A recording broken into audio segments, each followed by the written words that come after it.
আসসালামু আলাইকুম। সবাইকে স্বাগত জানাচ্ছি এসকেএস ফ্যামিলি থেকে। আমি শাহনাজ পারভীন। নিশ্চয়ই সবাই অনেক ভালো আছেন। আলহামদুলিল্লাহ আমি অনেক ভালো আছি।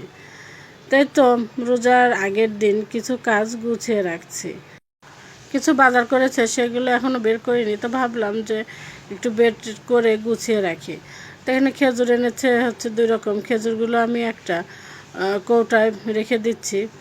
খেজুরগুলো কৌটায় রাখলে বা ইফতারির যে জিনিসগুলো আছে সেগুলো যদি আগে একটু গুছিয়ে রাখা যায় তাহলে ইফতারির সময় সুবিধা হয়।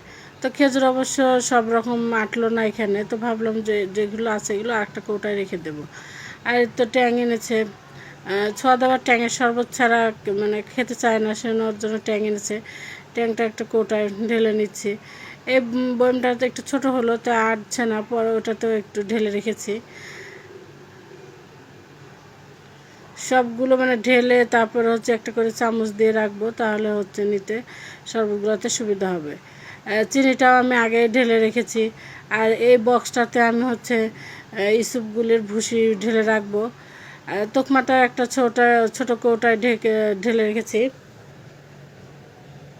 এই যে এটা হচ্ছে তোকমা। শরবতে আমি আর আমার হাজব্যান্ড তোকমা ইসুপগুলির ভুসি এগুলো দিই, আর কিন্তু ছোঁয়া দেওয়ার এগুলো খায় না, ওর জন্য শুধু ট্যাং আর লেবু দিয়ে শরবত করা হয়।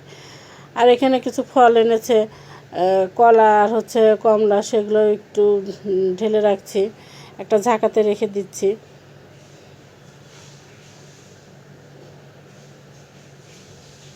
আর কিছু শুকনা বাজার আছে, সেই শুকনা বাজারগুলো হচ্ছে আমি বের করছি। এনে হচ্ছে খেসারি ডাউল। আমরা হচ্ছে পেঁয়াজুটা হচ্ছে খেসারি ডাউলেরই খাই। সেখানে খেসারি ডাউল এনেছে। খেসারি ডাউল পেঁয়াজুটাই আমার কাছে বেশি ভালো লাগে। আর এনেছে হলো চানাচুর আছে, বুট আছে, লবণ, যে পেস্ট আছে, আর একটা শেভিং ক্রিম, এগুলো আমি বের করে রাখলাম। আর চানাচুরগুলো আমি এখন একটা কৌটায় ঢেলে রাখছি।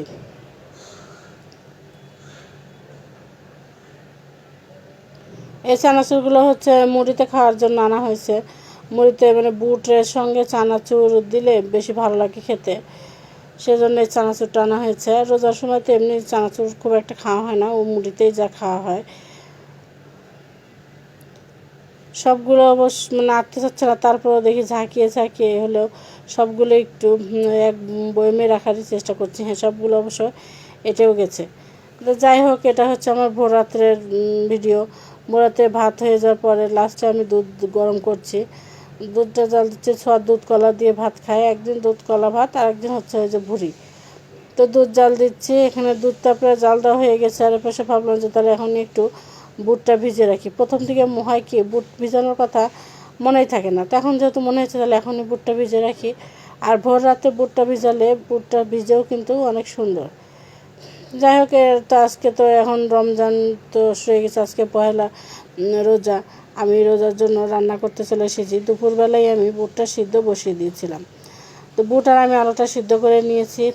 এখন আমি রান্নাবান্না চলে এসেছি। আমি আলুটা একদম গলিয়ে দিয়েছি, এখানে আলুর সঙ্গে কিন্তু সব মশলাগুলো দিয়ে আলুটা একটু কষিয়ে নিলাম।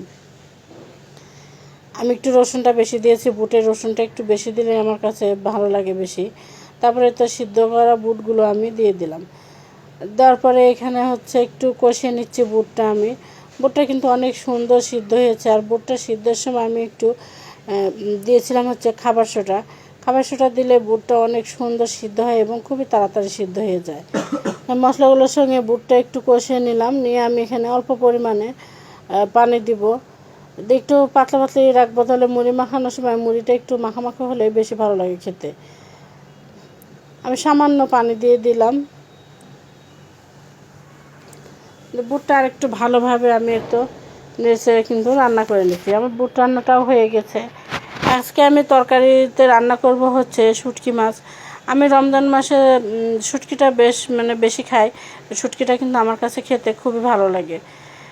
এটা বুটটা কিন্তু হয়ে গেছে, এরকমই আমি বুটটা নামিয়ে নেব। এটা ঠান্ডা হয়ে যাওয়ার পরে কিন্তু আর একটু শুকনো শুকনো হয়ে যাবে।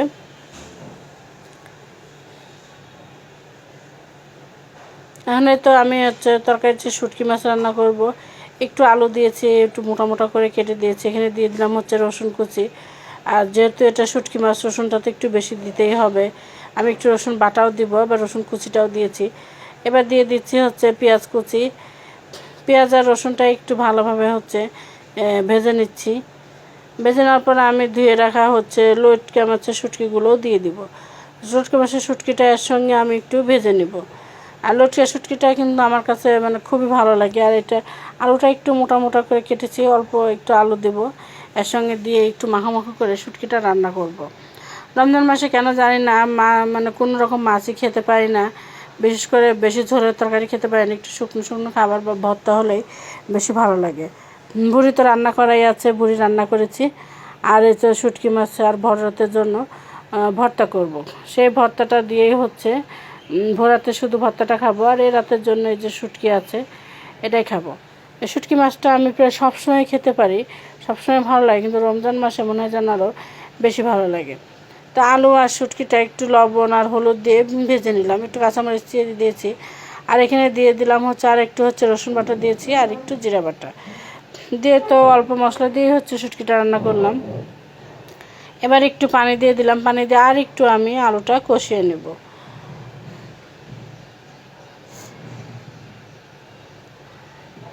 তো আলু আর শুটকিটা কিন্তু কষানো হয়ে গেছে। এখন আমি এখানে ঝোলের জন্য পানি দিয়ে দিলাম। আমি অবশ্যই এখানে বেশি ঝোল রাখবো না, অল্প একটু মানে মাখামাখি করব, তারপরে একটু পানি দিলাম, তাহলে সুন্দর হবে। আর এর পাশে আমি বেসনটা একটু মেখে রাখি। বেসনটা একটু আগে মেখে রাখলে বেগুনি বলেন আর হচ্ছে আলুর চপ, ডিমের চপ যাই হোক না কেন অনেক সুন্দর। বেসনটাতে তো আমি পরিমাণ মতো লবণ, হলুদ, শুকনো মরিচের গুঁড়ো, হলুদ, যে জিরা বাটা, আদা বাটা, রসুন বাটা দিয়ে মেখে রেখে দিয়েছি। আর এই তো এখন মানে ইফতারি ভাজাগুলো আপনাদের সাথে শেয়ার করা হয়নি, মানে ইফতারি ভাজার টাইমে এত ব্যস্ততা বেড়ে যায়, আর কাজও আজকে একটু দেরি হয়ে গেছে, সেজন্য সবগুলো শেয়ার করতে পারিনি। যাই হোক, ইফতারিও মানে শুরু করে দিয়েছি। ইফতারি এখন শুরু মানে একটু শেষের দিকে। এই আনারসগুলো খেতে কিন্তু অনেক মজা লাগছে। আনারসগুলো হচ্ছে কাসুন্দি দিয়ে মাখানো, তার সঙ্গে শশা আর মুড়ির সঙ্গে আমি আবার শশা না খেলে একদমই আমার ভালো লাগে না। তা যে পর্যন্তই, সবাই ভালো থাকবেন। আল্লাহ হাফেজ।